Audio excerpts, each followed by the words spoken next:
नमस्कार, आप देख रहे हैं खबरदार। मैं हूं श्वेता सिंह। सबसे पहले खबरों को खबरदार के लेंस से देख लेते हैं। आज भारत ने दुख और चिंता बढ़ाने वाला विश्व रिकॉर्ड बनाया है। कोरोना के नए मरीजों के मामले में भारत अमेरिका से आगे निकल गया है। पहली बार एक दिन में रिकॉर्ड 3,15,000 से ज्यादा लोग संक्रमित पाए गए हैं।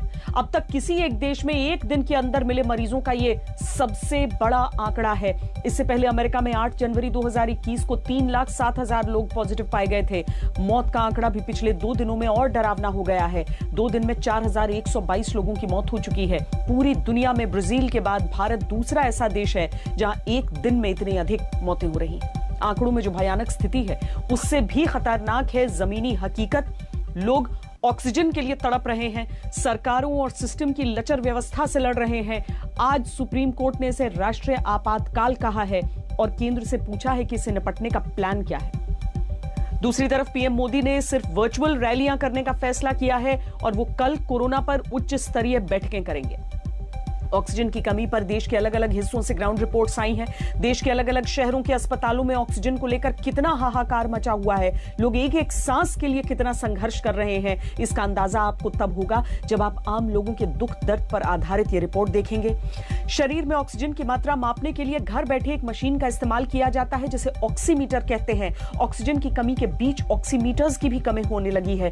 बहुत से लोगों को दुकानों पर यह यंत्र नहीं मिल रहा। इस पर बात करेंगे और आपको यह भी बताएंगे कि ऑक्सीमीटर की किस रीडिंग का क्या मतलब है और रीडिंग के आधार पर आपको कब क्या करना है। और आपको एक्स्ट्रा खबरदार भी कर देते हैं। 1 मई से 18 वर्ष से ज्यादा उम्र के लोगों के लिए टीका लगवाने का रजिस्ट्रेशन 28 अप्रैल से कोविन पर शुरू होगा। इसके लिए फोटो पहचान पत्र जमा करना होगा और टीकाकरण के इस राउंड में 18 से 44 साल तक के लोगों को सरकारी और प्राइवेट वैक्सीनेशन सेंटर्स पर वॉक इन की सुविधा नहीं मिलेगी। देश इस समय तूफान का सामना कर रहा है। हालात हाथ से बाहर हो चुके हैं। संकट को रोकने में सरकारें फेल दिख रही हैं। अब अदालतों को दखल देना पड़ा है। सुप्रीम कोर्ट ने इसे नेशनल इमरजेंसी बताया है और केंद्र सरकार को नोटिस जारी किया है। कोर्ट ने पूछा है कि ऑक्सीजन और वैक्सीन पर केंद्र अपना प्लान बताए। कोरोना संकट पर खुद संज्ञान लेकर सुप्रीम कोर्ट ने सुनवाई की है। उधर दिल्ली हाई कोर्ट में पहले ही इस पर सुनवाई चल रही है। आज हाई कोर्ट ने केंद्र सरकार से साफ साफ कहा कि दिल्ली के निर्धारित ऑक्सीजन कोटा पर दिए ऑर्डर का पालन सुनिश्चित हो, क्योंकि आज भी दिल्ली के कई अस्पताल ऑक्सीजन के लिए गुहार लगा रहे हैं। कुछ घंटे की ही ऑक्सीजन बची। दिल्ली सरकार भी शिकायत कर रही है कि पर्याप्त ऑक्सीजन नहीं मिल पा रही है। दिल्ली हाईकोर्ट ने केंद्र से कहा है कि ऑक्सीजन की सप्लाई सुनिश्चित हो, आवाजाही में कोई रुकावट ना आए, क्योंकि शिकायतें ये भी आई हैं कि आसपास के राज्यों में ऑक्सीजन के टैंकर दिल्ली आने से रोके जा रहे हैं। अलग अलग हाईकोर्ट में इस तरह की सुनवाई हो रही है, जिस पर आज सुप्रीम कोर्ट में यह बात हुई कि सभी शिकायतों को एक जगह सुप्रीम कोर्ट में ही सुना जाए। दिल्ली हाईकोर्ट ने कहा वो सुनवाई स्थगित नहीं करेंगे। हालात सामान्य होने की जगह और बिगड़ते जा रहे हैं। खासतौर पर ऑक्सीजन के मामले में तो हर जगह हाहाकार है। आज सरकार ने यह बड़ा फैसला किया कि इंडस्ट्री को ऑक्सीजन सप्लाई पर पूरी तरह से रोक लगा दी। गृह मंत्रालय ने यह आदेश जारी किया कि मेडिकल ऑक्सीजन का बिना रुकावट ट्रांसपोर्टेशन हो। ऑक्सीजन की आवाजाही को कोई राज्य रोक नहीं सकता। इस महासंकट के बीच पीएम ने भी मोर्चा संभाला। ऑक्सीजन सप्लाई पर आज उन्होंने हाई लेवल मीटिंग की है। ऑक्सीजन की सप्लाई तेज करने के लिए पीएम ने निर्देश दिए और यह कहा कि ऑक्सीजन की उपलब्धता बढ़ाने के तरीके निकाले जाएं। पीएम ने कल का अपना बंगाल दौरा भी रद्द कर दिया और अब वो वर्चुअल रैली से ही प्रचार करेंगे। कोरोना संकट पर शुक्रवार को सुबह से पीएम की बैक टू बैक मीटिंग है। इसमें वो मौजूदा स्थिति की समीक्षा करेंगे, सबसे ज्यादा प्रभावित राज्यों के मुख्यमंत्रियों से मंथन करेंगे और ऑक्सीजन का उत्पादन करने वाली कंपनियों से बात करेंगे। हर स्तर पर ऐसी सक्रियता दिखानी ही होगी, क्योंकि संकट बहुत बड़ा है और इस संकट के अभी खत्म होने के आसार भी नहीं दिख रहे, बल्कि संकट और गहराता जा रहा है। जब राजधानी दिल्ली की स्थिति खराब है तो आप सोचिए देश की क्या स्थिति होगी। दिल्ली के ऑक्सीजन संकट पर आज दिल्ली हाईकोर्ट की सुनवाई में क्या कहा गया, ये हम आपको दिखाते हैं। कोरोना के इस संकट में सुप्रीम कोर्ट ने केंद्र से नेशनल प्लान पूछा तो दिल्ली हाईकोर्ट 2 दिन से केंद्र को फटकार लगा रही है और ये सवाल पूछे जा रहे हैं कि दिल्ली में ऑक्सीजन के संकट पर क्या किया जा रहा है। आज हाई कोर्ट में दिल्ली सरकार के वकील ने कहा कि बुधवार को दिल्ली में 80-82 मीट्रिक टन ऑक्सीजन मिली थी और आज 1 भी टन ऑक्सीजन नहीं मिली। इस पर हाई कोर्ट ने केंद्र की खिंचाई की और कहा कि अगर सरकार चाहे तो जमीन आसमान एक कर सकती है, लेकिन ऑर्डर को अमल में लाने में गंभीरता नहीं दिख रही है। हाई कोर्ट ने केंद्र से कहा कि दिल्ली को 480 मीट्रिक टन ऑक्सीजन अलॉट करने के आदेश को तत्काल अमल में लाया जाए और अगर इसका पालन नहीं किया गया तो कोर्ट सख्ती से पेश आएगा। केंद्र ने हाईकोर्ट के सामने तमिलनाडु में बंद वेदांता कंपनी के तूतीकोरिन प्लांट को फिर से शुरू करने का मुद्दा उठाया और ये कहा कि इससे 1000 टन ऑक्सीजन का उत्पादन हो सकता है। दिल्ली हाईकोर्ट ने कल भी केंद्र को फटकार लगाई थी और कहा था कि जो भी करना पड़े करो, लेकिन ऑक्सीजन की सप्लाई सुनिश्चित करो, क्योंकि लोगों को मरने के लिए नहीं छोड़ा जा सकता है। इस पर केंद्र सरकार ने कोर्ट को भरोसा दिया था कि दिल्ली को 480 टन ऑक्सीजन की सप्लाई होगी, लेकिन जब ये नहीं हुई तो हाईकोर्ट ने आज सुनवाई में फिर केंद्र को फटकारा। हाईकोर्ट ने कहा कि दिल्ली के अस्पतालों की हालत बिगड़ती जा रही है।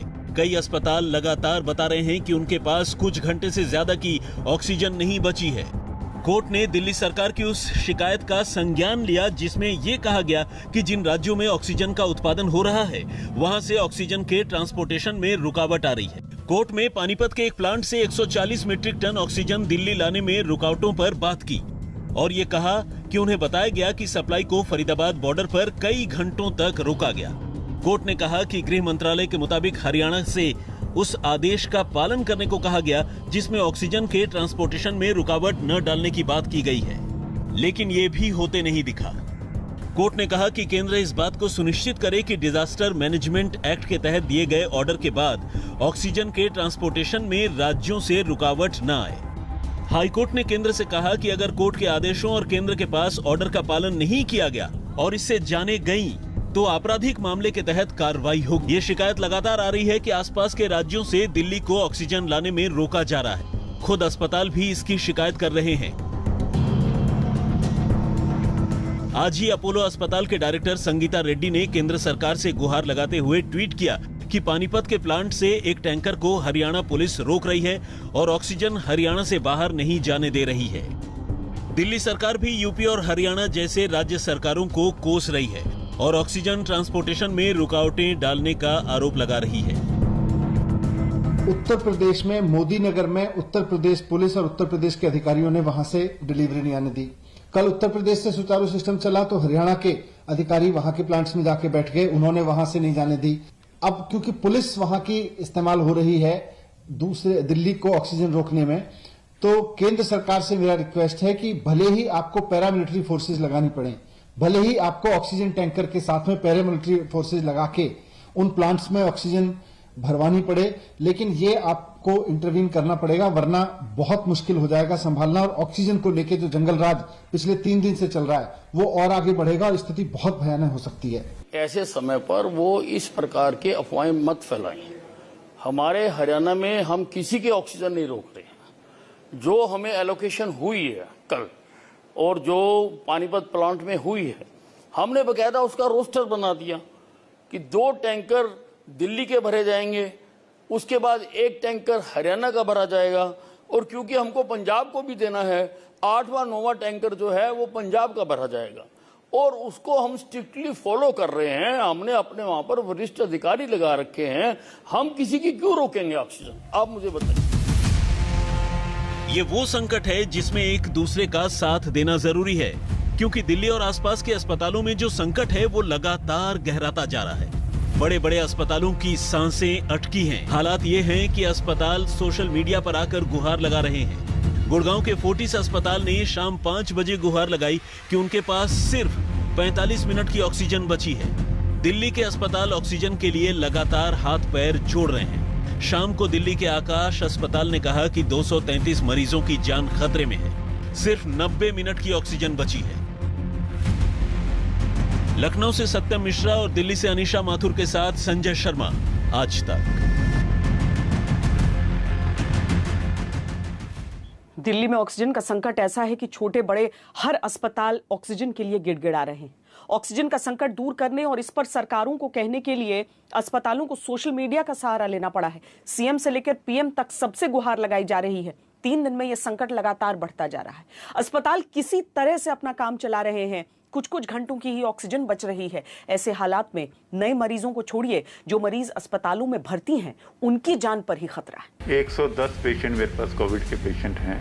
मेरा ऑक्सीजन का जो स्टॉक है वो लगभग सूख चुका है, खत्म हो चुका है। हम जिस काम के लिए बने हुए हैं कि हॉस्पिटल को मरीजों को ट्रीट करने के लिए, बट अनफॉर्चुनेटली ऑक्सीजन ना होने की वजह से हमको कहना पड़ रहा है कि आप जाइए। वो डॉक्टर्स जो अपनी लाइफ को स्टेक पे रख के उनको सर्व करने के लिए आ रहे हैं, सर्व करना चाहते हैं, मेरी टीम जहाँ पे वो सर्व करने लिए बैठी है, सिर्फ इसलिए सर्व नहीं कर सकते कि वो ऑक्सीजन नहीं है। दिल्ली के ज्यादातर अस्पताल का यही हाल है। ऑक्सीजन की सप्लाई इतनी कम है कि अस्पतालों ने भी हाथ खड़े कर दिए। नए मरीज तो छोड़िए, जो भर्ती हैं उनकी जान बचाने का ही संकट है। कल रात को ही मेरे पास इनॉक्स वालों को सप्लाई देनी चाहिए थी, जितनी देनी चाहिए थी उसके उन्होंने लगभग उसको आधा दिया है। आप जब मॉर्निंग में उनसे कहते हैं, बोले नहीं है, आप दूसरे वेंडर से करिए, इंतजाम करिए। मेरे पास में क्योंकि आई एंटिसिपेटेड कि ये प्रॉब्लम आ सकती है, हमने उनको एडवांस पेमेंट की हुई है कि हमारे को, ताकि ऑक्सीजन सप्लाई हमारे पास आती रहे, लेकिन उसके बावजूद सप्लाई नहीं आई है। जब सप्लाई नहीं आएगी, मैं पेशेंट को डाई करते हुए नहीं देख सकता। इतना बड़ा संकट दिल्ली ने पहले कभी नहीं देखा। बड़े अस्पताल हों या छोटे अस्पताल, सरकारी हों या प्राइवेट, सब चीख पुकार रहे हैं, ऑक्सीजन के लिए गुहार लगा रहे हैं। न पैसा काम आ रहा है, न पहुंच काम आ रही है। पूर्वी दिल्ली के शांति मुकुंद अस्पताल ने तो ऑक्सीजन की कमी से मरीजों को डिस्चार्ज करना शुरू कर दिया। सरोज अस्पताल को दिल्ली हाईकोर्ट में अर्जी लगानी पड़ी कि ऑक्सीजन खत्म है, सिलेंडर से काम चलाया जा रहा है, 2-3 घंटे का स्टॉक ही बचा है और वेंडर जवाब नहीं दे रहा है। जनकपुरी के माता चनन देवी अस्पताल में सुबह ऑक्सीजन खत्म हो गई। यहाँ पर 200 से ज्यादा मरीज भर्ती हैं। रोहिणी के सरोज अस्पताल में सुबह सिर्फ 2 घंटे की ऑक्सीजन बची थी। यहाँ 130 मरीज भर्ती हैं। शाहदरा के राजीव गांधी अस्पताल में सुबह सिर्फ 1.5-2 घंटे की ऑक्सीजन बची थी। यहाँ 900 से ज्यादा मरीज भर्ती हैं।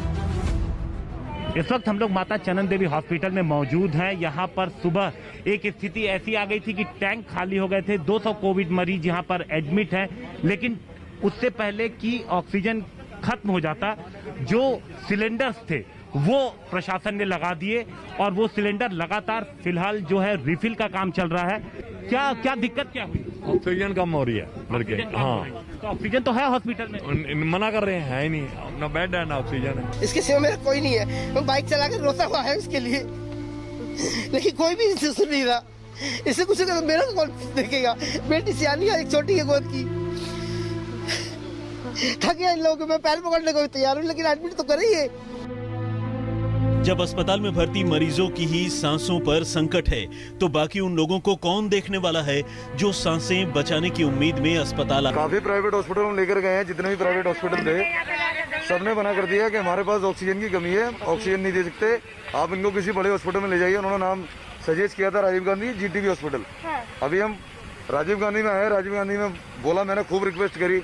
उन्होंने बोला नोडल ऑफिसर से बात कीजिए आप। नोडल ऑफिसर से उन्होंने बात करी। मैंने बोला आप हमारे को बेड नहीं दीजिए, कम से कम मरीज को ऑक्सीजन तो दे दीजिए प्लीज। उनका पल्स रेट गिरता है सारा दिन।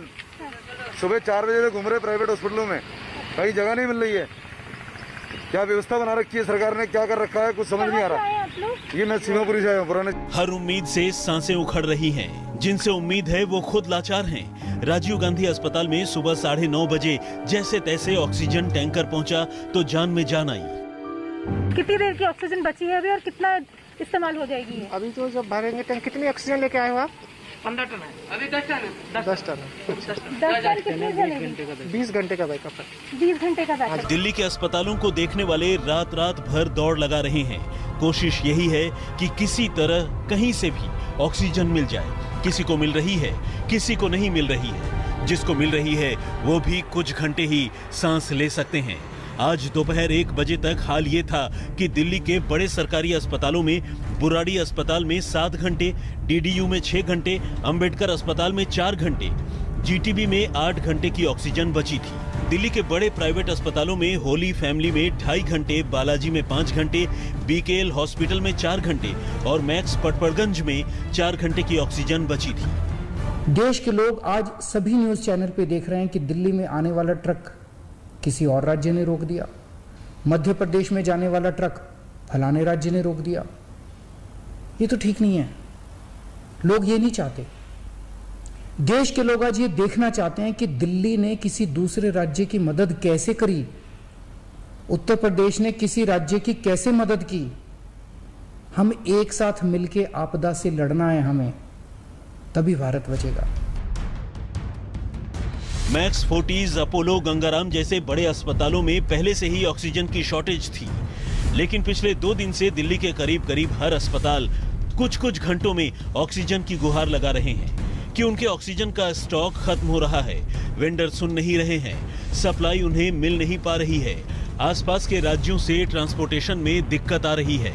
इस पर तुरंत एक्शन लिया जाना चाहिए। सोचिए क्या हालात हैं, अस्पतालों को ऑक्सीजन के लिए अदालतों में जाना पड़ा है। सोचिए कैसे हालात हैं कि अस्पताल सोशल मीडिया पर सीएम से लेकर पीएम तक से गुहार लगा रहे हैं कि उन्हें ऑक्सीजन की सप्लाई की जाए। आज तक ब्यूरो। अस्पतालों में ऑक्सीजन का संकट सिर्फ दिल्ली का नहीं है। दिल्ली के आसपास नोएडा, गाजियाबाद, सभी शहरों का यही हाल है। नोएडा में कैलाश और प्रकाश जैसे निजी अस्पतालों में आज ऑक्सीजन का कुछ घंटों का स्टॉक बचा। नोएडा और ग्रेटर नोएडा के कोविड अस्पतालों में ऑक्सीजन का संकट है। गाजियाबाद के कई अस्पतालों में ऑक्सीजन खत्म हो रही है। लखनऊ जैसे शहरों में कई अस्पतालों ने हाथ खड़े कर दिए हैं। ऑक्सीजन की कमी से वहां एडमिट मरीजों को घर ले जाने के लिए कहा जा रहा है। ऑक्सीजन का संकट कैसे आम लोगों की सांसों पर आफत बन गया है, देखिए। ऑक्सीजन खत्म है, वहाँ ले जाओ, जहाँ ना बता रहे वहाँ जा रहे, भर्ती कोई नहीं कर रहे। बस एक ही बात बोले जा रहे कि ऑक्सीजन खत्म है। पहले तो वहाँ गए, होम थिएटर साइंस जो है वहाँ गए, वहाँ से वो भेजा संतोष से आए, फिर एसके जैन के गए, वहाँ भी ना हुआ। संजय नगर गए, वहाँ से भी उल्टा भेज दिया। कई हॉस्पिटल हम सुबह से हॉस्पिटल गए चक्कर काट रहे हैं, फिर वहाँ से भी उल्टा भेज दिया। ये ऑटो नहीं है, इस देश का मेडिकल सिस्टम है जिसमें इलाज के अभाव में इस शख्स की सांसें उखड़ रही हैं। नगर गए, वहाँ से भी उल्टा भेज दिया। ये बेबस महिला अपने पति को इसी तरह ऑटो में लेकर अस्पतालों के बाहर भटकती रही। इस महिला के पति को अस्पताल में न तो बेड मिला, न ऑक्सीजन और न ही एम्बुलेंस। वहाँ ले जाओ, जहाँ ना बता रहे वहाँ जा रहे, भर्ती कोई नहीं कर रहे। बस एक ही बात बोले जा रहे कि ऑक्सीजन खत्म है। पहले तो अपने पति को ऑटो में लेकर यह महिला गाजियाबाद के एमएमजी अस्पताल के बाहर पहुंची थी। अस्पताल में पति को भर्ती करने की गुहार लगा रही थी, दिखा रही थी कि देखो मेरे पति की सांसें किस कदर टूट रही हैं। लेकिन अस्पताल वालों ने साफ कह दिया कि ऑक्सीजन नहीं है, हम भर्ती नहीं कर पाएंगे। तो वहाँ गए, होम थिएटर साइंस जो है वहाँ गए, वहाँ से वो भेजा संतोष से आए, फिर एसके जैन के गए, वहाँ भी ना हुआ। संजय नगर गए, वहाँ से भी उल्टा भेज दिया। कई हॉस्पिटल हम सुबह से हॉस्पिटल गए चक्कर काट रहे हैं। उत्तर प्रदेश के खस्ताहाल मेडिकल सिस्टम को अगर आप गाजियाबाद की इस दिल दहला देने वाली तस्वीरों से न समझ पाए हैं तो आइए राजधानी लखनऊ चलते हैं। मेरे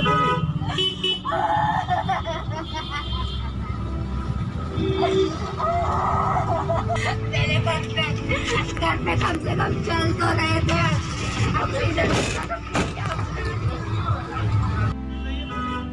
इन बेटियों के चीखे सुनकर भला कौन पत्थर दिल होगा जिसका कलेजा दहल नहीं जाएगा। यूपी की राजधानी लखनऊ में एक अस्पताल के बाहर एम्बुलेंस में पिता ऑक्सीजन के बगैर तड़प रहा है। सांसें उखड़ रही हैं, ऑक्सीजन लेवल 20% तक जा पहुंचा है। वेंटिलेटर की तत्काल जरूरत है। मेरे घर में कम से कम चल तो रहे थे। ऑक्सीजन इसका एस्टिमेट 20% है, 1% नहीं लिया जा रहा है। SpO2 इसका बहुत लो है। वेंटिलेटर पेशेंट जा रहा है, यहाँ बोल रहे ऑक्सीजन नहीं है। फिर क्यों यहाँ के कमांड से क्यों यहाँ पे करते हैं? मत भेजे ना, क्या जान दे दे। फुल ऑक्सीजन की काली चल रही है पूरी। अस्पताल ने भी मरीज को भर्ती करने से इनकार कर दिया। वजह एक बार फिर वही ऑक्सीजन का टोक। बेटियां चीख रही हैं, चिल्ला रही हैं, लेकिन अस्पताल भी बेबस है। ये बेटियां कह रही हैं कि अस्पताल लाने से ज्यादा अच्छा रहता कि वो घर में ही रहती। लखनऊ की एक और बेटी की चीत्कार सुनिए। इस बेटी की ये चीखें आपका दिल दहला देंगी, लेकिन हुक्मरानों के कानों तक ये चीखें शायद पहुंच ही नहीं पाती। ऑक्सीजन, मेरे फादर एडमिट है और वो ऑक्सीजन की कमी हो रही है। टाइम में बता रहे हैं कि वो ऑक्सीजन खत्म हो रहा है। ऐसे कैसे कर सकते हैं ये लोग? इस बेटी के पिता कोरोना संक्रमित हैं, ऑक्सीजन की जरूरत है और लखनऊ के इस मेयो अस्पताल के बाहर नोटिस चस्पा है कि अस्पताल में ऑक्सीजन की किल्लत है, लिहाजा अपने मरीजों को कहीं और लेकर जाएं। मेरे फादर एडमिट है और वो ऑक्सीजन की कमी हो रही है। टाइम में बता रहे हैं कि वो ऑक्सीजन खत्म हो रहा है। ऐसे कैसे कर सकते हैं ये लोग? व्यवस्था कराइए। मेरे फादर यहाँ से बाहर निकाल रहे हैं क्या? हाँ, बाहर निकाल रहे हैं। अस्पताल में ऑक्सीजन की कमी है, ये तो इस बेटी की गलती नहीं है, तो फिर इसके पिता को यहाँ इलाज क्यों नहीं मिल रहा है? ये सवाल इस बेटी का ही नहीं है। जितने चेहरे हैं, उतनी कहानियाँ हैं, उतने दर्द हैं। मेरे हस्बैंड किडनी पेशेंट है और उनको सीवियर लंग्स इन्फेक्शन हुआ है। कल मैंने एडमिट किया है और आज ये बोल रहे हैं अपने हमारे पास ऑक्सीजन खत्म हो गई है, आप अपने पेशेंट को दूसरे हॉस्पिटल में लेके जाओ। नेतागिरी करने में लगे पड़े हैं सारे, और सरकार पब्लिक की चिंता नहीं है सरकार को बिल्कुल भी। कुर्सी पे बैठ गए इसलिए इनके दिमाग खराब हो गए बिल्कुल सरकार के। कुछ भी नहीं बता रहे सर, 2 दिन से कॉल कर रहा हूँ बैक टू बैक कि हाँ मेरे को मेरे पेशेंट की इन्फॉर्मेशन दे दें, कुछ बता दे। कुछ भी नहीं बताया गया, ना यहाँ से कोई फोन उठाता है, ना कोई व्हाट्सएप करता है, कुछ भी नहीं। आज दिन में 2 बजे डेथ हो गई है, 4 बजे यहीं का एक वर्कर मेरे को बता रहा था कि उनको खाना खिलाया गया है। ठीक है, मैं अभी आ रहा हूँ, अब मुझे बताया गया डेथ हो गई है। उत्तर प्रदेश की राजधानी लखनऊ में ऑक्सीजन की किल्लत का ये हाल है कि अस्पतालों ने अब मरीजों की भर्ती बंद कर दी है। बाहर बोर्ड लगा दिया गया है। ऑक्सीजन की समस्या लगभग हर अस्पताल में अब उत्तर प्रदेश की राजधानी लखनऊ में हो रही है। पहले मेयो हॉस्पिटल ने और मैकवेल ने नोटिस चिपका करके बताया कि उनके साथ समस्या है और वो अब इलाज नहीं कर पाएंगे। यही हालात लखनऊ के एक बड़े अस्पताल चंदन अस्पताल में है, जहां पर बाकायदा नोटिस में ये लिख दिया गया है कि यहाँ पर बेड्स की संख्या खत्म हो चुकी है और यहाँ पर नहीं हम एडमिशन ले सकते। जिनके घर में कोरोना के मरीज हैं, वो मारे मारे फिर रहे हैं। इनके लिए ऑक्सीजन जिंदगी और मौत का सवाल बनी हुई है। मरीज एडमिट है, सांस की प्रॉब्लम है, 1 बजे कल आए हैं, कुछ खाए नहीं पिए, ऐसे बैठे हुए हैं। फिर कह रहे केस खत्म हो गया, कह रहे एसडीएम से बात किया, एसपी आया, मिनिस्टर साहब आए, कुछ हुआ नहीं। ये दृश्य उत्तर प्रदेश के मेडिकल सिस्टम का हाल बयां करने के लिए काफी है। ये तस्वीरें यूपी के शाहजहांपुर मेडिकल कॉलेज की हैं, जहां ऑक्सीजन की कमी के चलते मरीज को रेफर कर दिया गया। परिजनों को एम्बुलेंस तक नहीं मिली। स्ट्रेचर पर मरीज और मरीजों के परिजनों के हाथों में ऑक्सीजन का सिलेंडर था और यूपी का मेडिकल सिस्टम वेंटिलेटर पर पहुंच चुका था। गाजियाबाद से मयंक के साथ शिवेंद्र श्रीवास्तव, लखनऊ, आज तक। देश भर में केवल ऑक्सीजन की कमी नहीं हो रही है। दरअसल कोरोना का यह संकट काल ऐसा है कि जिस चीज की जरूरत हो उसी की कमी हो जा रही। ऑक्सीजन से जुड़े उपकरण जो हैं, तमाम उपकरण, उनकी भी किल्लत हो रही है। शरीर में ऑक्सीजन की मात्रा मापने के लिए एक छोटी सी मशीन का इस्तेमाल होता है। उसे उंगली पर लगाकर आसानी से पता लगाया जा सकता है कि मरीज की स्थिति गंभीर है या नहीं है। लोग घरों में मॉनिटरिंग के लिए यह इस्तेमाल कर सकते हैं, लेकिन ऐसे ऑक्सीमीटर्स की भी कमी होने लगी है। ऑक्सीजन की कमी से हर जगह त्राहिमाम है। जो लोग स्वस्थ भी हैं वो भी चाहते हैं कि घर में कम से कम एक ऐसी मशीन रहे जो माप सके कि उनका ऑक्सीजन का लेवल कितना है शरीर का। इसे कहते हैं ऑक्सीमीटर। लेकिन ऑक्सीमीटर है क्या? ये तो होलसेल मार्केट है। हाँ, आपके पास है ऑक्सीमीटर? नहीं, अभी नहीं है जी मैम, अभी नहीं है, स्टॉक खत्म है। क्यों? मतलब आमतौर पर ये नॉर्मल है या? नहीं, नॉर्मल नहीं है, ये ड्यू टू पेंडेमिक की वजह से है। एक्सेस सेल हो गई है, इस वजह से स्टॉक खत्म है। नेक्स्ट कब आएगा आपका स्टॉक? God knows. मेडिकल सामान के लिए ये दिल्ली का होलसेल मार्केट है, जहां ऑक्सीमीटर की ऐसी किल्लत देखी जा रही है। हालांकि अगर आप ऑनलाइन ढूंढेंगे तो आपको कुछ ऑक्सीमीटर जरूर मिलेंगे, पर दाम सामान्य से अधिक है और स्टॉक सामान्य से कम। लोग ये भी शिकायतें कर रहे हैं सर कि जो ऑक्सीमीटर है वो पिछले साल तक वो 850 का खरीद रहे थे और इस बार 2000 के पास जा चुकी है कीमत। देखिए 2000 के पास जो गई है कीमत वो यहाँ नहीं गई है। यहाँ पे अभी भी 1250 और 1650 के बीच में है। लेकिन ओरिजिनली इसका कितना था लास्ट ईयर? 850 तक ये बिका है और इसका रेट गया है। ये इंपोर्ट होता है, इंपोर्ट बंद हो चुका है, इंपोर्ट माल नहीं आ रहा है और जो आ रहा है वो रास्ते में पैकअप है। कई रीजन से सप्लाई चेन नहीं आ रही है, तो ये रेट्स बढ़ रहे हैं। पीछे से इंपोर्टर बढ़ा रहा है या कंपनी से जो आ रहा है वो बढ़ रहे हैं रेट। इसमें एक बात भैया और जोड़ना चाहूँगा, चाइना से एयर फ्रेट बहुत ज़्यादा हैवी हो गया है, लगभग ऑलमोस्ट 3 टाइम्स एक्सेस हो गया है, जिसकी वजह से प्राइस एकदम इंक्रीज हुआ है। हाँ, वो प्राइस बहुत हैवी, फ्रेट बहुत हैवी कर दिया उन्होंने। क्योंकि आमतौर पर लोगों के मन में ये सवाल उठता है कि क्या इसे बढ़ाया जा रहा है, क्या ये काला बाजारी है? तो आपके हिसाब से इसका काला बाजारी से लेना देना नहीं है, ये पीछे से ही कीमत। मैं आपके माध्यम से श्वेता जी बोलना चाहूंगा, बड़ा क्लियर चीज है जैसे भाई साहब ने बताया है, जो पीछे से प्राइसिंग बढ़ी है, जो फ्रेट्स बढ़े हैं, तो वो लोडिंग तो प्रोडक्ट पे ही होगी ना, कि यहाँ मैन्युफैक्चरिंग नहीं है। तब जब वो लोडिंग होगी तो उस लोडिंग के हिसाब से रेट बढ़ जाएंगे। तो ये चीज बढ़ी है और लेबर नहीं है, कार्टेज होता है उसके में रेट बढ़ चुका है। तो इन सबका इफेक्ट वो वो आ रहा है ऑटोमेटिकली, और इसका कोई रीज़न नहीं है, काला बाजारी कोई नहीं हो रही है। 850 का था तो हमने 850 का भेजा था, आज 1250 का तो हम 1250 का भेज रहे हैं। उसके बाद केमिस्ट क्या रेट बेच रहा है, डिस्काउंट दे रहा है नहीं दे रहा है, उस पर हम कुछ ही कह पाएंगे।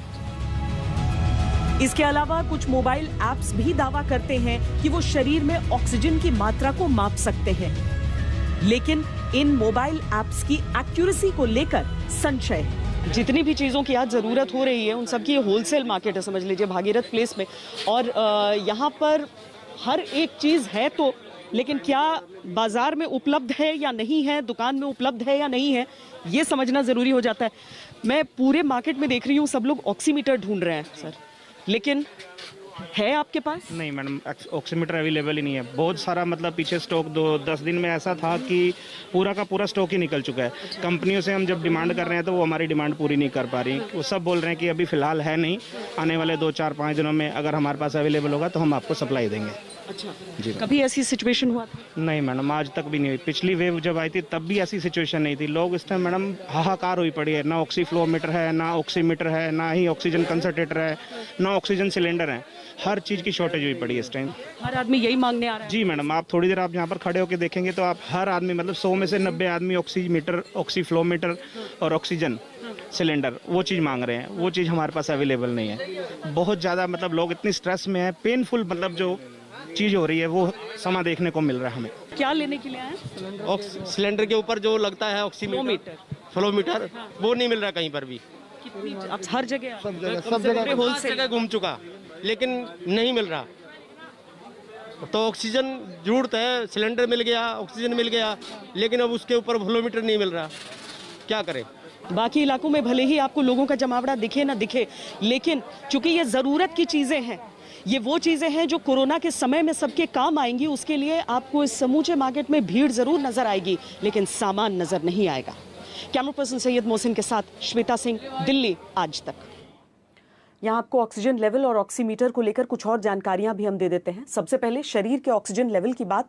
एक सामान्य सेहतमंद व्यक्ति का ब्लड ऑक्सीजन लेवल 95% से ऊपर होना चाहिए, और यह 98, 99 या 100% तक भी जा सकता है। अगर ऑक्सीजन का स्तर 90% से 95% तक है तो इस पर ध्यान देने की जरूरत है। अगर ऑक्सीजन का स्तर 90% से कम है तो तत्काल मेडिकल मदद लेनी चाहिए। ऑक्सीमीटर ऑक्सीजन के लेवल को 1 से 2% के एरर मार्जिन के साथ नाप लेता है। चाइनीज ऑक्सीमीटर भी बाजार में उपलब्ध हैं जो पूरी की पूरी यूनिट के तौर पर इंपोर्ट होते हैं और भारत में इन्हें रीपैकेज किया जाता है।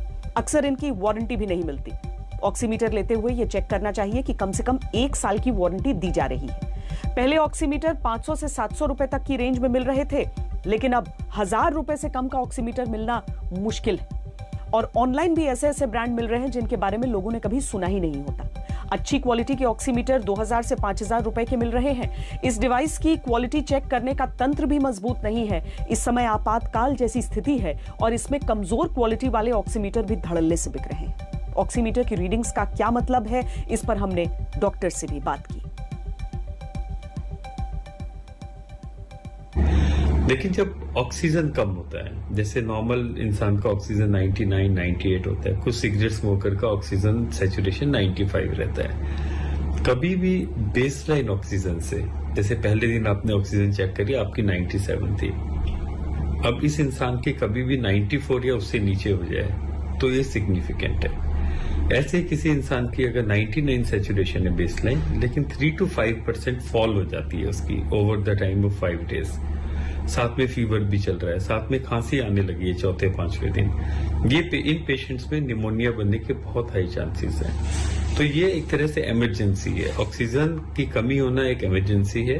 अगर डॉक्टर नहीं भी मिल रहा है, पास की इमरजेंसी में जाए, तो ऐसे हम इन पेशेंट्स में निमोनिया जल्दी डायग्नोज कर पाएंगे। ये पल्स ऑक्सीमीटर एक स्टैंडर्ड पल्स ऑक्सीमीटर है। मैं किसी कंपनी के बारे में नहीं बात करूंगा, बट ये जरूर है बहुत ज्यादा मेड इन चाइना, बहुत चीप पल्स ऑक्सीमीटर ना लें। उसमें गलत रीडिंग आती है और अननेसेसरीली पैनिक हो जाते हैं लोग। इसमें किस तरह की फैलिसीज होती हैं। उंगली जो है, मेरी फिंगर है, वो ठीक से फिट है अंदर और लाइट उसी के थ्रू जा रही है, तभी मेरी पल्स वेव फॉर्म एडिक्वेट आ रही है, स्टडी फॉर्म में आ रही है। तो ये बहुत इंपॉर्टेंट है। दूसरा, अगर आप पल्स वेव फॉर्म देखें, पल्स ऑक्सीजन सेचुरेशन देखें, और ये बार बार वेरी कर रही है, 91 फिर 95 फिर 91 फिर 94, इट मींस कि हमारी पल्स वेव फॉर्म, हमारी जो ग्रिप है वो ठीक नहीं है, या हमारे पल्स ऑक्सीमीटर में खराबी है।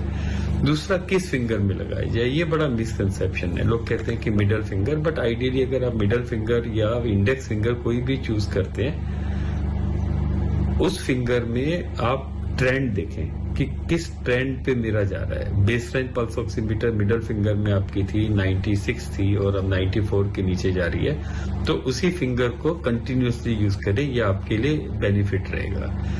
फोर्थ, जब आप पल्स ऑक्सीमीटर यूज करते हैं तो इसको हिलाएं ना, ऐसे शेक ना करें, इसमें शेकिंग आर्टिफैक्ट आ जाता है। फिफ्थ, जैसे मैंने आपको समझाया कि कभी भी जब आप पल्स ऑक्सीमीटर लेने जाएं, सो आप अच्छी कंपनी का मेड इन इंडिया प्रोडक्ट्स हैं, मेड इन यूएस प्रोडक्ट्स हैं, और देखें कि उसकी क्रेडिबिलिटी कितनी है। अच्छे प्रोडक्ट लें, अच्छी कंपनीज के प्रोडक्ट लें, जिससे उनकी रिलायबिलिटी फैक्टर भी ज्यादा रहे। एक बहुत इंपॉर्टेंट हथियार है, इसको आप वेस्ट ना करें। ऑक्सीजन और उससे जुड़े उपकरणों की कमी, चारों तरफ मचे हाहाकार और त्राहिमाम के बीच ये देखना होगा कि आगे क्या होने वाला है। भारत में कोरोना की दूसरी लहर का पीक कब आएगा, ये कब थमेगी, इसके लिए आज के आंकड़ों और आईआईटी कानपुर के एक रिसर्च की मदद लेते हैं। इससे आपको दूसरी लहर के खतरनाक भविष्य की पूरी पिक्चर समझ में आ सकती है। पहली बार एक दिन में रिकॉर्ड 3,15,000 से ज्यादा लोग संक्रमित पाए गए। अब तक किसी एक देश में एक दिन के अंदर मिले मरीजों का यह सबसे बड़ा आंकड़ा है। इससे पहले अमेरिका में 8 जनवरी 2021 को 3,07,000 लोग पॉजिटिव पाए गए थे। दोनों देशों की तुलना करें तो हर रोज 1 लाख केस से 3 लाख केस आने में भारत को 16 दिन लगे, जबकि अमेरिका को इसमें 65 दिन लगे थे। यानी भारत में संक्रमण 4 गुना ज्यादा तेजी से फैला। लेकिन भारत के मुकाबले अमेरिका में करीब दोगुनी मौतें हुई थी। दुनिया में जितने कोरोना संक्रमित मरीज आ रहे हैं, उनमें से 35% भारत से हैं, यानी हर 3 कोविड मरीजों में से 1 भारतीय है। 1 अप्रैल को यह आंकड़ा 10% था। इस समय किसी भी देश के मुकाबले भारत में 4 गुना ज्यादा केस रिपोर्ट हो रहे हैं। सवाल यह भी है कि दूसरी लहर का शिखर कब आएगा। अब तक जो डेटा उपलब्ध है उसके आधार पर वैज्ञानिकों का मानना है कि दूसरी लहर का पीक 11 से 15 मई तक आ सकता है और रोजाना संक्रमित होने वाले मरीजों का आंकड़ा 3.5 लाख के पार जाएगा। हालांकि ये इस बात पर भी निर्भर है कि टेस्ट कितनी तेजी से हो रहे हैं। अगर आईआईटी कानपुर के इस मॉडल को सही माना जाए तो मई के बीच में आने वाला कोरोना का ये पीक कोरोना की पहली लहर के मुकाबले 3 गुना ऊंचा होगा। पिछली बार 17 सितंबर को 10 लाख एक्टिव केस थे। इस बार 11 से 15 मई के बीच 33 से 35 लाख एक्टिव संक्रमित मरीज हो सकते हैं। हालांकि यह आंकड़ा इससे ज्यादा भी हो सकता है। 1 अप्रैल को इस मॉडल ने अनुमान लगाया था कि 15 से 20 अप्रैल के बीच पीक आ जाएगा और 10 लाख एक्टिव केस होंगे, लेकिन यह बढ़ता ही रहा। टेस्टिंग पर भी बहुत कुछ निर्भर करता है, इसीलिए एकदम सटीक अंदाजा लगा पाना काफी मुश्किल है। एक छोटे से ब्रेक के लिए हम यहां पर रुक रहे हैं। आप रहिए खबरदार। नमस्कार, मैं हूं अंजना ओम कश्यप। हमें उम्मीद है ये वीडियो आपको पसंद आया होगा। लेटेस्ट खबरों के लिए यूं ही देखते रहिए आज तक, और इस वीडियो के पसंद आने पर लाइक, शेयर एंड सब्सक्राइब करना ना भूलें।